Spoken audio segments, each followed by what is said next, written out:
નમસ્કાર વિદ્યાર્થી મિત્રો, હું છું હિતેશ જાદવ. મારી યુટ્યુબ ચેનલ એચજે નોલેજ પર ફરી એકવાર આપનું સ્વાગત છે. આજે આપણે આ વિડીયોમાં પ્રકરણ 14 સંભાવના અંતર્ગત અગત્યના એવા 5 હેતુલક્ષી પ્રશ્નોની ચર્ચા કરીશું. સૌપ્રથમ પહેલો પ્રશ્ન, P of A plus P of A bar બરાબર ખાલી જગ્યા. આ એક કોમન પ્રશ્ન છે. પી ઓફ એ એટલે એ ઘટના બનવાની સંભાવના અને પી ઓફ એ બાર એટલે એ ઘટના ન બનવાની સંભાવના.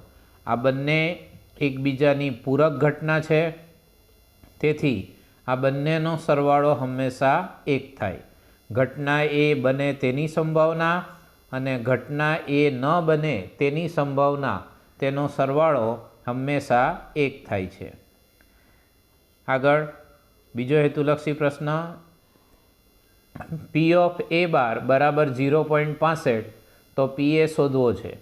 તો આપણે અત્યારે સમજી ચૂક્યા કે ઘટના એ બને તેની સંભાવના અને ઘટના એ ન બને તેની સંભાવનાનો સરવાળો હંમેશા 1 થાય.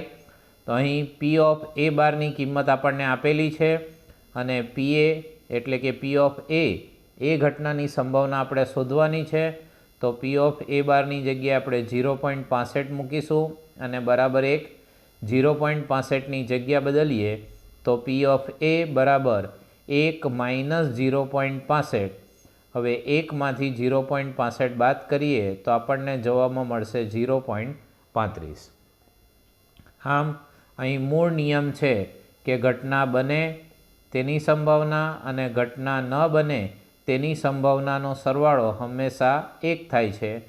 જો આ બે પૈકી કોઈ પણ એક ઘટનાની સંભાવના તમને આપેલી હોય તો બીજી ઘટનાની સંભાવના શોધવા માટે તમારે 1માંથી તેને બાદ કરી દેવું. આગળ વધીએ. ગણિતની પરીક્ષામાં 100 ગુણમાંથી 100 ગુણ મળે તેની સંભાવના.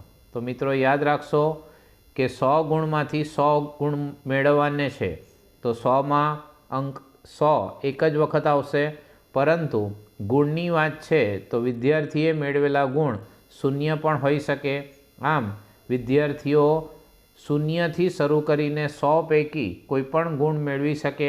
આમ અહીં કુલ પરિણામોની સંખ્યા 101 થશે, કારણ કે આપણે 0ને પણ ગણતરીમાં લેવાનો છે અને તે પૈકી 100 ગુણ મળે એની સંભાવના એક જ વાર, એટલે કે સંભાવના થશે 1/101, કારણ કે અહીં મેળવેલા પરિણામોની સંખ્યા થશે 1 અને કુલ પરિણામો થશે 101. માનો કે 50 ગુણમાંથી 50 ગુણ મળે તેની સંભાવના હોય તો આપણે લખી શકીએ 1/51. 51 કેમ? કારણ કે 50 ગુણની પરીક્ષા છે તો 0થી 50 સુધીના કોઈ પણ માર્ક હોઈ શકે. તેથી યાદ રાખવું કે આ પ્રકારના પ્રશ્નો હોય તો આપણે કુલ ગુણ વત્તા 1 તેને આપણે છેદમાં લેવા. આગળ વધીએ. સવાલ નંબર 4, પી ઓફ એ જેમ પી ઓફ એ બાર બરાબર 2/3 તો પી ઓફ એ બાર આપણે શોધવાનો છે. તો આપણે મૂળ સૂત્ર શીખ્યા છે, P of A plus P of A bar બરાબર 1. હવે અહીં ગુણોત્તર આપેલ છે 2/3, તો આપણે એ ગુણોત્તરને કિંમતમાં રૂપાંતર કરીએ તો માનીએ કે પી ઓફ એ બરાબર 2x અને પી ઓફ એ બાર બરાબર 3x, એટલે કે 2x વત્તા 3x બરાબર 1 થશે. સરવાળો થશે 5x બરાબર 1, માટે xની કિંમત આપણને મળશે 1/5. હવે આપણે xની કિંમત પરથી પી ઓફ એ બાર શોધવો છે. તો પી ઓફ એ બારની કિંમત 3x છે, તેમાં આપણે xની કિંમત મૂકીશું એટલે 3 ગુણ્યા 1/5 બરાબર થશે 3/5. હવે આ દાખલો ખૂબ જ ઝડપથી કરવો હોય તો આ રીતે કરી શકો. અહીં તમે જોશો કે પી એ સાથે સંકળાયેલી સંખ્યા છે 2 અને પી એ બાર બરાબર છે 3. તો હવે આપણે કુલ પરિણામ છેદમાં 2 વત્તા 3 એટલે કે આપણે છેદમાં 5 લખી શકીએ. અને પી ઓફ એ બારની સંભાવના શોધવાની છે તો પી ઓફ એ બાર સાથે સંકળાયેલી સંખ્યા છે 3, એટલે અંશમાં આપણે 3 મૂકી દઈએ તો સીધા આપણને જવાબમાં મળશે 3/5.